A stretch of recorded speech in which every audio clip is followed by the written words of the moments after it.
So I give something of an overview. What I'm going to do is I'm going to start off giving an overview of where we're coming from on this project and sort of where it sits in the larger frame of things. And then I'll turn it over to Robert. This is his thesis as we've been working on this together. So he'll talk through things. Make sure that you ask him really hard questions, because we eventually will anyway. So that said, Bootstrap. Take a minute and read through this.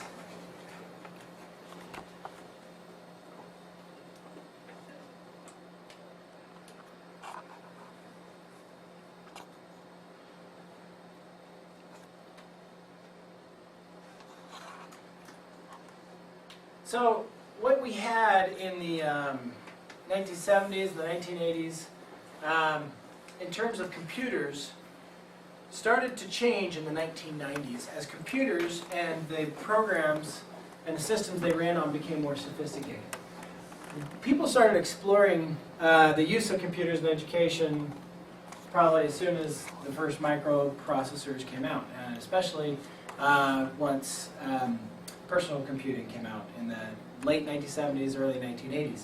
How many people here have heard of Seymour Papert? You're not doing a good job in your foundations class, so that's all the hands. That all we get here. Okay, so Seymour Papert. Okay, Seymour Papert is at MIT, and he has this idea of using computers to help kids construct knowledge and helping them solve problems through the use of computers. This took off in the 1980s, and so one of the things here that this author, Robertson, was lamenting here is that with the increase in the capabilities and the technical aspects of computers, we started focusing on the surface features of the technology. In some ways this was good because it allows us to do a lot more things. In other ways, we end up with things like Math Baseball and Math Blaster and things that are just basically electronic worksheets online. And coming from an instructional design standpoint, we're saying, wait a sec, we're not doing anything more than just giving a worksheet in a different format. And he was lamenting the fact that previously what had happened is they're having students work and look at some of the inner workings of programming and how computers work, and this enabled them to construct and to build things. So this may be dating myself, but what is this? Triangle. What's that? A triangle. A triangle. Okay. Forward, left, 33, forward, left, 33. Okay, when I was in 3rd grade, they told me this was a turtle. I was drawing the shape. And he was drawing the shape. So let's go ahead and draw a shape. I've got one of my shapes is bleeding here. This is what I did in 3rd grade out in the computer lab that they annexed to the school because it could heat itself, and that kept it cool because I grew up in a ski town. So this is what Seymour Papert built and built a legacy on. And today, actually, a whole bunch of his what do you call them, proteges, a bunch of his students, a bunch of his advisees are actually leading a lot of areas in our field in terms of instructional design and the use of games and other things to teach. This is Logo. How many people here have heard of Logo? All right, so Logo was Seymour Papert's creation. His idea with Logo was that by programming, students were going to learn to think through things, to build things better. They were going to learn problem solving, and they were going to work on real-world problems that were meaningful to them.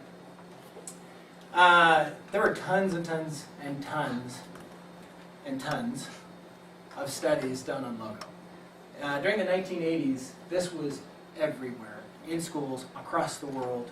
They probably even used it up in Canada. Did you use it up in Canada? They did. I mean, that's telling something right there. I didn't mean to offend anybody on this. By the way, Canada beats us out in most academic areas. So there's our nod to that there. But through the studies of Logo here, we see that we have increased problem solving, pattern recognition, fraction, geometry, variable, spatial, and symbolic reasoning. It goes on beyond just the cognitive benefits in geometry, the cognitive benefits in other aspects, as well as creativity. And in study after study, there were lots of positive results. There were lots of results that weren't positive and neutral results. Roy P. How many people ever heard of Roy P? Okay, distributed cognition. He kind of hung his hat in the 1980s on criticizing what was going on with Logo and saying, it wasn't any good. So you had a lot of these things going on both sides. But a lot of good was done with the logo studies in terms of students can learn to program and they can do some of this. Eventually, though, they died out. One of the things he helped to solve with teaching students logo is some of these common problems that still persist today in terms of schooling. We see students have trouble understanding variables, they have trouble understanding functions, and perhaps one of the most consistent complaints in math education is that students don't see the purpose. How good are we going to do applying these things in the real world? Yes? I taught a graduate level assessment course in New York. And I had a math teacher, an in-practice math teacher taking the class. And page after page of her assessments were figures and charts and, calculations. And I said, well, where's the practical application? She sat back and said, I can't think of one. That was a math teacher. That is one of the reasons why. That's exactly, and that's one of the things that we want to get at. Thank you for sharing that. That's a great anecdote. That's part of the problem, is thinking through this. So students have problems doing problems like this, solving problems like this. So I thought, are you smarter than a 10th grader? We'll do this right now. So, so let's do this really quickly. If I've got g of x equals 5x divided by 2, hey, I haven't had math since in 15 years, so so this is fair game for me to ask this of you. G of x equals 5x divided by 2. What if we've got g of x where x equals 3? What's the answer? 7.5. You say 7.5. So walk me through how you did that. So you replace the x as the variable with the particular number, 3. And so 5 times 3 divided by 2 is 7.5. Great.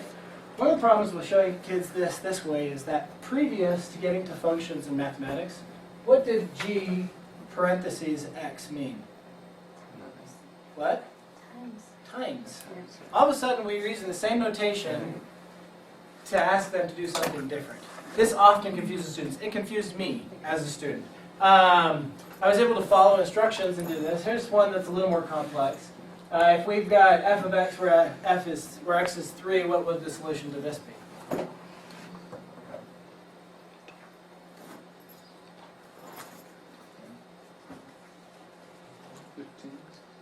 You've got 15. 4 times 3 is 12.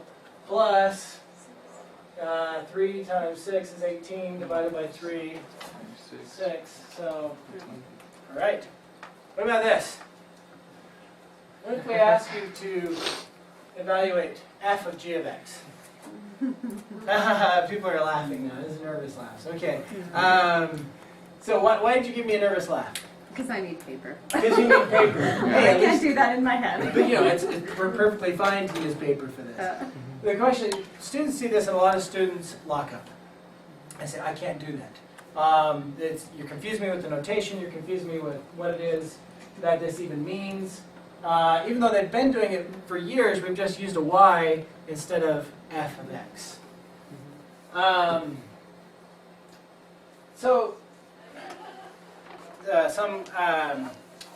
Some math educators, Moses and Cobb here, one of the things that they talk about is we need more project-based approach, kind of what Jeremy was referring to back here.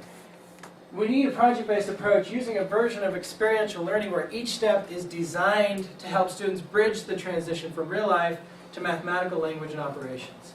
In other words, give it some meaning. There are lots of ways that we've looked at in instructional technology and design and learning sciences and cognitive sciences to try and give people more meaning. We've got the situated revolution that started 20-something years ago. So the question is programming more meaningful to the students? Here's my little programmer.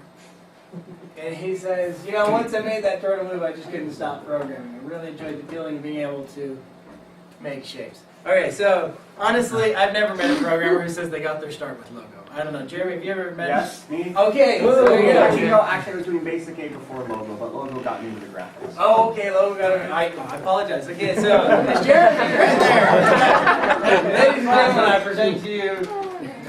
Okay, so So I'm not criticizing it as necessarily a bad platform, but the problem is, in many cases, it died off because people didn't see the relevance.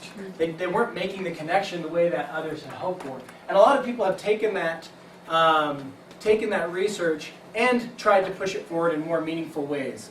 We may be trying to do something like that this summer with first through fourth graders as well, in more tactile, hands-on ways. Jasmine Kafai is actually one of Seymour Papert's pupils. And she writes a lot and studies a lot on the use of games in education. And she talks about instructionist and constructionist approaches to games. And where we have today a lot of instructionist approaches to games that say, you know what, we can tap into students' motivation. If we have them do the same thing but in a game format.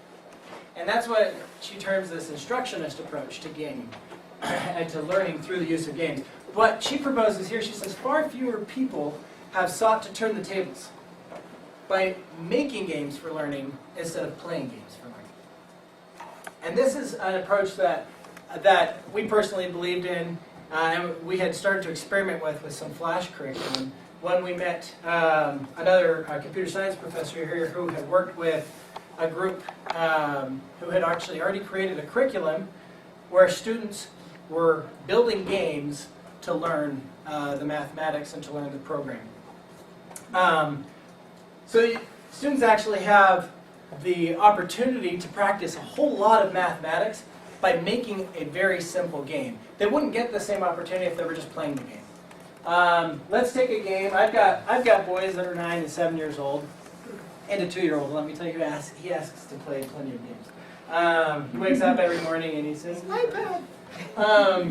So we've gone through withdrawal as we've taken that away from him. But just a basic game. This is what 90%, maybe 80, 90% of the games that my kids play online at Disney.com or Cartoon Network or other Lego.com especially.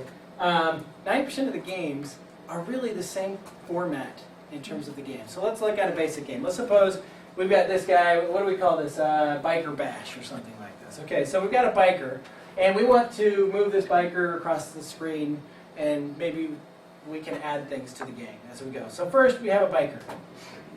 Well, if I want to move him across the screen, how might I move him across the screen? Well, right now, Touch your finger to the screen. touch my finger to the screen and drag him over the screen. Let's try that. Okay. Didn't work. Okay, so, but we could do that. And they could program that. They can make that work, but they still need to know something about the screen. If we were to look at this and we were to think a screen is actually just a grid. And if they understand the X and Y aspects of this grid, we might say that this guy is at position 0, 14 right now. So all of a sudden, we're giving students a way to practice coordinate systems and an understanding of coordinate systems. So they want to move them across the screen. Maybe the student says, each time you touch the right arrow, I'm going to move this guy 2 spaces. I'm going to increase my X by 2 each time. So now they're starting to understand and practice coordinate geometry. Let's make this game a little more exciting. What if we were to give a score to this game? That's typical. We've got scores in games. Let's suppose we've got this. We've got to jump over these logs so this biker dude doesn't biff it. We've got a score up in the upper right-hand corner. We make this guy jump over this log. Congratulations, you jumped over the log. What happens? Oh man, my score was supposed to change. I guess I messed that one up. So your score is supposed to change. Score goes up. This enables students to practice the concept of variable. They've got a variable score that increases or decreases, that changes over time. Variable has been shown to be something that students actually have a lot of trouble with. Let's make this game a little more exciting. Let's make it Paintball Biker Bash or something like this. So we're going to throw some paintballs at this guy.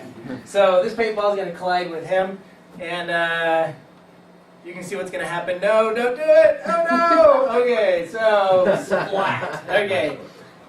So they ask your students the question, how do you know when the paintball has hit the biker? Or it? Splattered. What's that? It's splattered with paint. It's splattered with paint, but I had to tell it to splatter. Oh. As the programmer now. See, this isn't just playing the game. Now I have to know. Let's look at it in slow motion. Maybe that'll help. Okay, so looking at it in slow motion, I'll put this grid back on here. I already know how far this distance is because I know that it's on a grid. I also know how high up it is in this distance. What I don't know is that diagonal between the two. Well, we tell kids all the time, there's this thing called the Pythagorean theorem that's really important, and then they never see it in the rest of their lives and may end up never using it. This gives them a way to actually practice the Pythagorean theorem. So, using the distance formula, the Pythagorean theorem, how do I know when my paintball has hit my biker? What's that? I was going to say when the coordinates equal each other. When the coordinates equal each other. Or when this distance here Is 0, okay. is 0. When the distance is 0, or maybe we want to, anything within 5 or something, right? So when that is 0, we know that they've touched. In other words, we're giving students a way to use the Pythagorean theorem. In order to do all of these things in this game, we've actually done a number of different mathematical, they practice a number of different mathematical concepts. They've practiced coordinate systems, they'll have practiced variables, they'll have practiced using the Pythagorean theorem, they'll have practiced functions, which is notoriously difficult, and they'll have practiced order of operations in order to make all of this work. There are other things that they practice, but this is just a very basic game that we let students use. So it ended up that there was somebody who was already doing this type of stuff. And we hooked up with them and worked on the Bootstrap. So I'm going to let Robert go ahead and talk about Bootstrap and kind of what we did and what we found. Great. Thanks. Okay, so again, how many people saw the presentation on Bootstrap a year ago? Just one, yeah. Okay, right there. Okay, great. So some of this will be new, but a lot of it will be fun. So let's come back here for just a moment. Schanzer goes out and he says, hey, this is a really great curriculum, and as these students learn how to program computer games, they're going to learn math. And one thing that Schanzer really preaches is that he wants this to be their first introduction to algebra. He wants to get them in 6th and 7th grade and show them these concepts so that as they progress through algebra, these things are going to secure, they're going to gel within these students. So, along with my thesis, I said, all right, let's see the proof in the pudding. Let's go ahead and take a look at some of these courses, and let's see if this really did happen. Now, we went through 3 different schools. Dixon Middle School, we did a pilot study, and they did an after-school program for several weeks. Vista Heights Middle School, out in Saratoga Springs, we did a full course with a full study, as well as Lehigh High School. These were students that were actually getting credit for the course as a elective. And you'll notice as well, the Lehigh High School students were very different. They were 10th through 12th graders. They were older. They were older. But they weren't self-selecting. Yeah. And they also had all completed Algebra 1, but not really anything beyond that. And most of them, they were all recommended to be in the course. They were all struggling students. It was Right. very different. Yeah, it was a very interesting course. Courtney's not here. She was actually our teacher, one of the teachers for that Yeah. course. But yeah, Yeah. you can ask her if you're interested. All right. So what we did is in each of these schools, okay, so we had the course set up, and then we also set up a control group. Control group consisted of students at the school, approximately the same age, approximately the same level of skills as far as math is concerned, and also not in the course. So essentially you've got your control group, and we're going to do assessments, taking about the same time as the control or as the treatment group. One of the things for criteria for the control group is they had to turn in parental consent forms, as well as they had to put their names on the first and last assessment that we gave them so we could actually see which one matched up. It was amazing how many assessments we got back with no name, an original name, half done, for done anyway. So it was interesting. We had far more assessments than we needed, but we had a sufficient for both of them. And again, the schools were Dixon, Vista Heights, and Lehigh High School. All right, now let me show you what one of these games looks like. And there we go. Now, in each game, you had a character or an actor. And this particular student used an animated image, which really got a lot of fun. If you notice, there's nothing corresponding to his jumping around and smiling other than it's just kind of going around. Now, within each of these games, there was a target. And the target for this guy is the candy. How many people here are familiar with the Candy Shop War? Okay? Oh, it's a great book. How many people know Brandon Mole? Personally? Well, those books. Read Fablehaven. Okay, same author. And so he wrote this book, The Candy Shop War. What appears to happen is this particular student, replay, there we go, that was a lot of fun. What happened is this particular student seemed to want to do this as part of an English project. That is, he did this after the Bootstrap course was completed. And then he went ahead and based his story on, okay, the kid, he wants the great candy, the magic candy, but he's got to keep away from that crazy old lady at the candy store because she is the problem. So you have a danger. And in which case, this kid, the danger is the little old lady.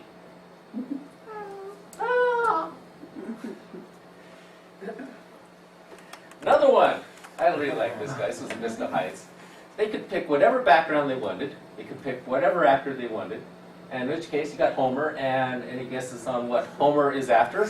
Yeah. And what's the danger for Homer? Yes, the broccoli. All right, there was one young lady at the Vista Heights. I really liked this. This was really some imagination. You got the fairy, and her danger is the big toad, and she, of course, wants to access the Sprite. Now, they did all this in a programming language called Racket. How many people here have used Lisp, Scheme? Okay, Racket's another name for PLT Scheme, which is kind of down through the history, come from Lisp. And it's a functional language. The idea that Schanzer had is that you would want to use a functional language as opposed to an imperative language. Okay, how many people here have done a little bit of programming? Okay, first thing you do in programming is you create a variable, right? And you give it a value. Okay, and that goes into some bucket. It stays that. And then you can reassign that variable with something. Is there anything in mathematics that corresponds to that particular idea? How about this? Okay, so in programming you want to do a loop. You want to do something over and over and over again. So you got a counter, and as this counter comes up to a certain number, you do the same thing over and over again. Does that relate to math in any way? Similar concept? Maybe, maybe not? Okay, functional programming language is more of a theoretical idea in that you are using pure functions. Function that every time you put something in, you get the same thing out. You don't have this concept of programming variables per se, but you do have the same concept as a variable in math, which is to say, this represents something. We don't care what at this time. It can represent a whole range of things. And then other ideas would be presented later. We didn't go through recursion with these students. Instead, we just mostly stopped with the functions and understanding. Nice thing about Racket, it's kind of algebraic notation. We'll take a look at that. And it's in prefix notation. How many people here have used postfix notation or reverse Polish? That's fun stuff. Use the stack. Yeah, that's one thing my wife showed me a calculator when we got married. It had a stack. It's a really good thing. This is a simple function defined in the programming language. And what you do is you define, first of all, you have the function first. We're calling a function called square it. And in square it, you pass in a variable which we're calling x. And then inside the function, we're doing some operation. Pretend this is actually a multiplication symbol. Multiply x by x. So, if you were to call this function square it 5, you would get 25. Simply put, you call it square it 0, 0. Call it square it 100, 10,000. Negative pi, no, okay, so So let's go over one of the things that we're trying to bring out to these students here. Why is algebra hard?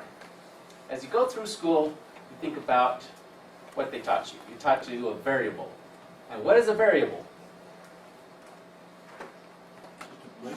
It's a placeholder. But what are you going to do with that variable? Change it over time.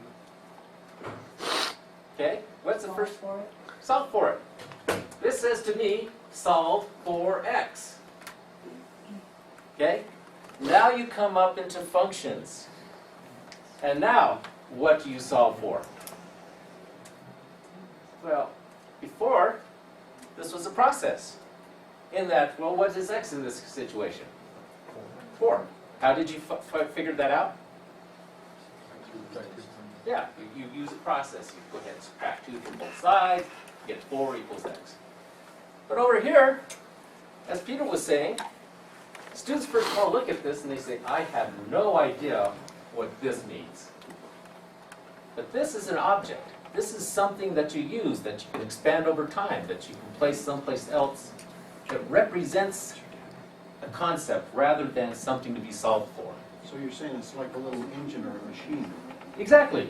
Isn't that what we talk about functions as? You plug something in, you get something out. And every time you plug the same thing in, you get the same thing out. Good point. All right, so let's go over here, the shark attack. This particular student, he says, all right, my shark, he is the actor. And he wants to keep away from the surfer dude, because the surfer dude hits the shark in the head, but the shark likes to eat Dory. Nice. So again, we say, how do we know if the shark has come in contact with one of the other characters? And we say the Pythagorean theorem. You just tell them, okay, a squared plus b squared, and then you can get c squared. Well, we teach them how to program that using this particular syntax. Let me go over this just a little bit, explain what we're teaching these students. We're defining a function and we're calling it distance. Right? You call it just, we can call it whatever we want, but we're just trying to say, what is the distance between these two guys?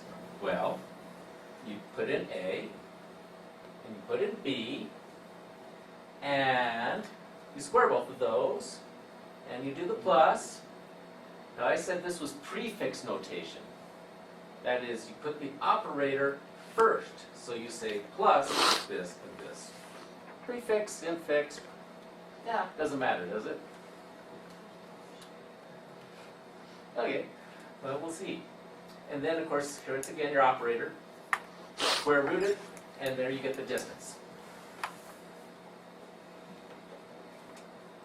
Now, after they've gone through that, we give them an assessment after the class.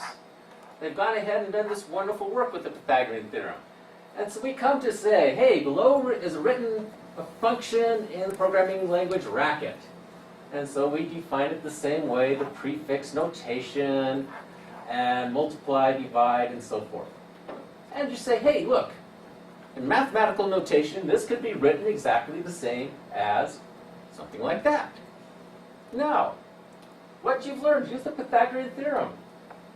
Find the two values and determine how far apart those were. Isn't this great? We have taught them this beautiful concept, and they're ready to go. And the most common answer on this question was? Yes. They left it blank. No, they said, I don't want to try to answer that. They said, hey,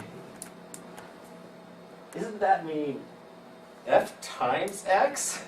I've never seen anything like this before. F times x. This was one of my favorites. This is one of the students from Lehigh High School. She says, fractions scare me. You know, if we come back over here, she says, this is much nicer with the divide 4-3. I can deal with that. Fractions? No way. And of course then they say, how do I solve for x? I mean, they immediately slip back into that mode of process. So the cognitive bridge really wasn't made like we were expecting. Now, we went ahead and interviewed several students, some at Dixon, some at Vista Heights, and some at Lehigh High School. And we went over this particular script, and we said, hey, look, you write this function, define f and x is the same thing as f of x equals x plus 5. They say, yeah, that's cool. I can deal with that, okay?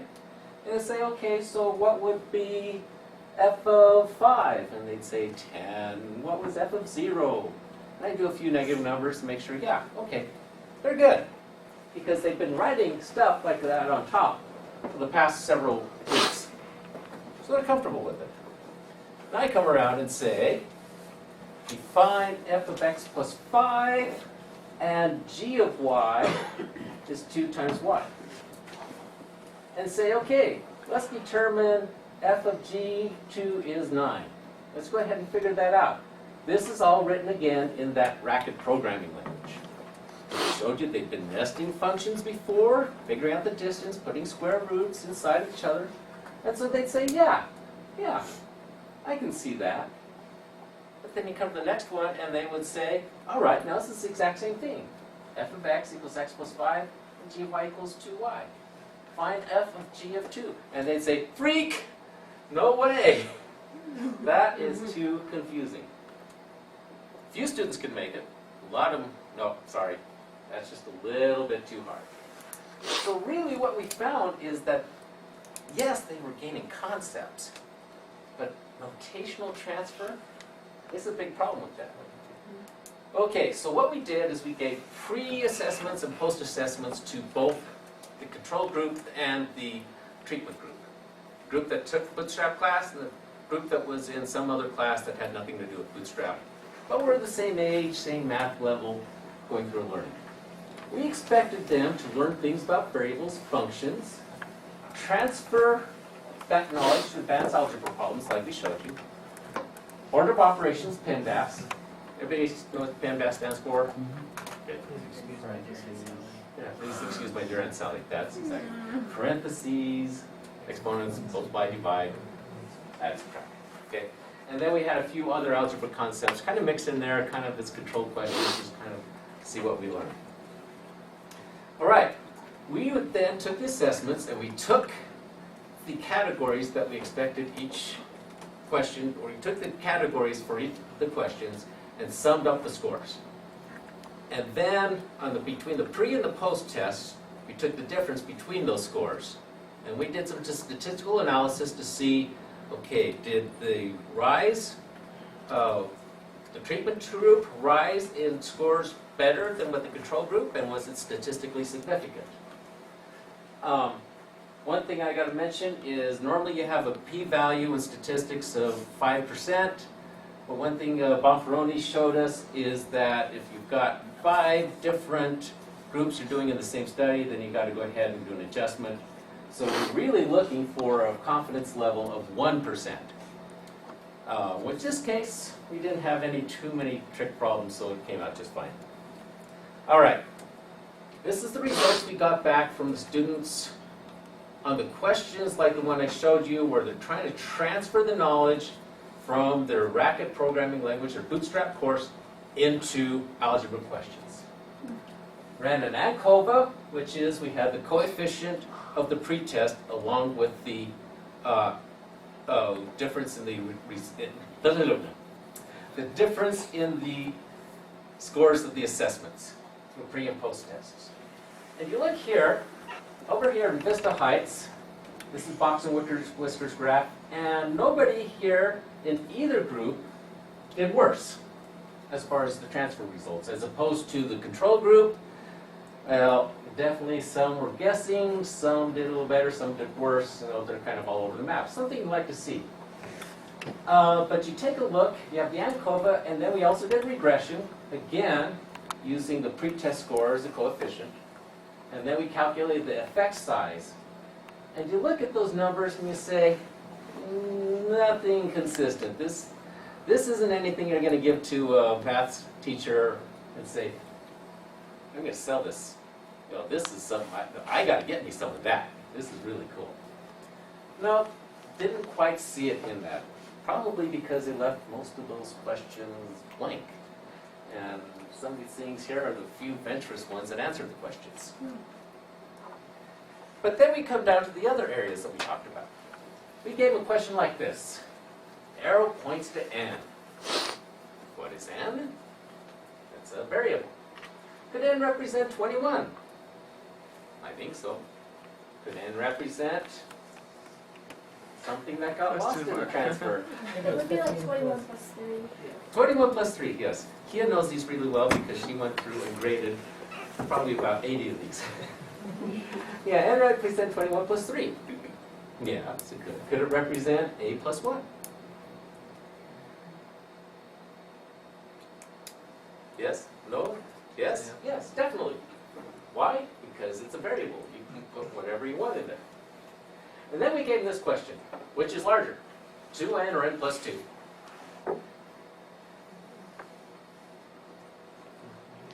Answers? Depends what it is. Depends. If this were a function, which would be larger?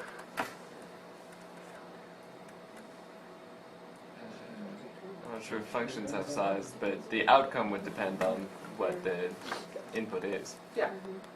Actually, there's no such thing as a concept of larger. They're both linear, and the lines are going to be above one or the other depending on where they cross. So a lot of students really did struggle with this. It was interesting, some of the answers. Well, because it's multiplying, it's going to be bigger, was one of their common ones.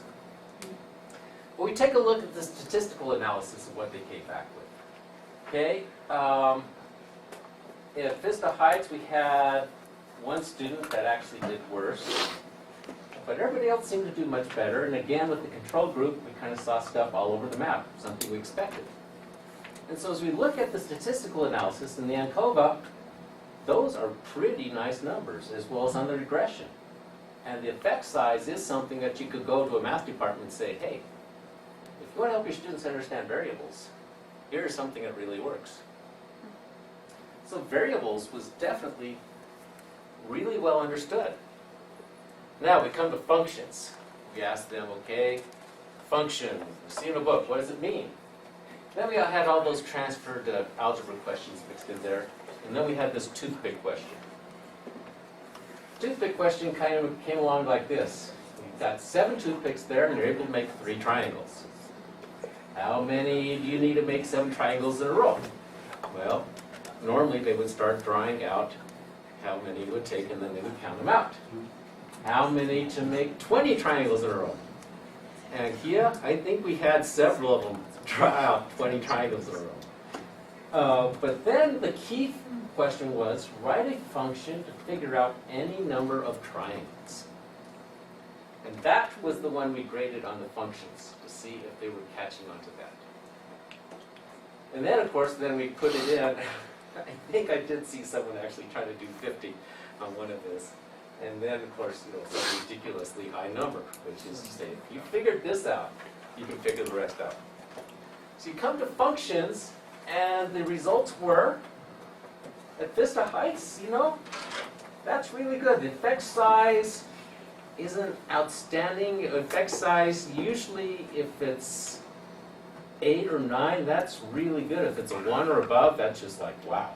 So 5, yeah, maybe it helped. Statistics look about fine, and we got about the same thing at Lehigh High School.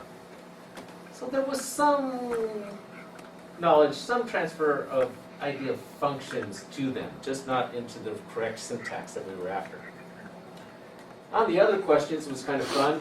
I didn't expect the students in the bootstrap course to do much better than the students in the control group. But the statistics showed me otherwise.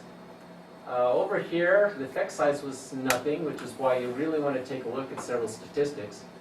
But the ANCOVA and regression were great. And then over on the Lehigh High School side, everything looked pretty good. What was being tested here? So what was being tested there, particularly Lehigh High School, we had a question saying, what is, it shows an equal sign. What is an equal sign? What does it mean? Can it mean something else? There was also the question on balancing equations. 310 plus n equals some number. And then we said n equals this, we'll make it work. Now if we added 621 to both sides, what value of n? I hope I explained that right, because the answer should be same as before. Right. So there's that question, and then some of the toothpick questions were in there also. there's like compositional functions on it and order of operations. Okay, so the order of operations I took out, I didn't put that as part of the other group. The composition of functions, I think I kept in the transfer. But, and then, this, okay. This comes from Vista Heights. Go ahead and pause that. Let's see there. There we go. Let's plug this in. Now this particular one, the PEMDAS, by the way, the statistics were really quite interesting. There was absolutely no difference between the pre and post test between the control group and the treatment group at Vista Heights. It was just exactly the same. And meanwhile at Lehigh High School, the control group didn't know it, and the bootstrap group knew it and didn't know it any better. So it was statistically not without interesting. This next video, at the end of each course, we do a showcase. The idea of the showcase is to show off to parents and other interested parties what the students have done. And the students get to show off their game. And as we were doing the showcase at Vista Heights, I was able to go around and interview several students. And here's just a quick video of what some of these students were saying. And this is a squared plus b squared equals c squared. C squared is the distance between the two characters. So that's c squared because that's like I have it all programmed in. That's a bunch of conditionals. So I have these just like normal. Then I have WASD, which shows the little solar. Then IJKL, which makes it move farther. Oh yeah, he learned a lot. He was on this at home, trying to work on different things, and he'd come home every day saying, Mom, I know how to do this, I can't wait to do this. Was being able to have it at home a big help? Yes, a very big help. What's more fun, math or computer programming? Computer program. Why is that? Didn't coach them. Yeah, so we made this and we get to play with it and stuff and test out everything. And in math, all you do is write the equation. This, you do the same thing, but then you bring your equation to life pretty much. That's why it's fun. So what you have here is an example of, from this course, we had a student that came back after the course was done and did another game and showed it to his English class. You have students here that were taking this home and saying, look, Mom, what I did. You had students here that were saying, hey, look, we use the arrow keys, but I was also able to put in accelerators and learn how to program that. I think the key thing that we saw here, besides some of the improvements, is these students were excited with what they were doing. They liked it. Okay. All right, so about time to wrap up. Just, so questions were raised with this. Questions we've been asking all along is, first of all, what are the concepts that we want to make sure that are covered as we work on these things? One of the questions, our goal wasn't necessarily to make these kids into, one of our goals is to make them into better mathematicians, but as well to help give them the skill of programming, and by so doing, look at other skills that are affected by it. But one of the things that we have to ask is, do we need to make those connections explicit, to where they weren't able to see that what they were doing in a programming language was the same as what they were doing algebraically in a mathematical language, where they weren't able to make those connections, or often they shut down. They just think, can I go back to programming? When Robert was doing some of these interviews, we were asking that question, do the connections need to be explicit? And so we need to look at some of those. We need to make sure that prolonged engagement, honestly, they didn't really have a long enough time where they were meeting perhaps once or twice a week for 6 weeks. For an hour isn't necessarily a lot of time with the programming. The question is over time, do these things change?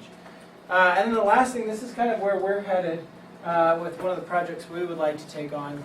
So if anybody's interested, you can talk to me afterwards. Courtney, once she comes back from maternity leave, she's going to help me work on this.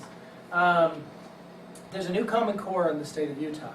And Utah has adopted the Common Core, which is common standards that are across, that have been adopted by 46 states? stuff like that. Most. Most states have adopted Common Core. And so basically they say, hey, these are the standards across the board. This will enable them to share resources across states because formerly a lot of states haven't been able to do that because your state standards might not be the same as my state standards. One of the things that we would like to do is we would like to take the Common Core curriculum, which now instead of in the state of Utah, the way that secondary math, it's not going to be Algebra 1, Algebra 2, Geometry, Calculus, Trigonometry. What they're going to do is they're going to say, these are the concepts we want you to focus on, and you're going to get more of an integrated approach. Geometry, the concepts in geometry that make sense to learn at the same time as some Algebra 1 concepts. And so there are several standards. You can go to uen.org and look at this. And what we want to do is we want to find other types of games and other uses of mathematics in the creation of games that would enable students to practice these mathematics. As that, I think he was a 7th grader that you were interviewing in that. As he said, well, it's more fun because here we also do the equations, but they come to life when we program. Hopefully we can enable people to have these things come to life a little bit more and enable them to practice them, see some of the practicality. Perhaps the good old tank game, I'm dating myself again here. The tank game where you've got a guy up on one ridge with the tank and a guy on another ridge and you love firing. You love it. Well, what's the mathematics in that game? What are we using? We may be using sine curves. We may be using trigonometry in this game. And here we tell kids the quadratic formula is really important, right? And they say, no, I don't think so. I don't get this, and I don't know, maybe it's different, and I shouldn't be.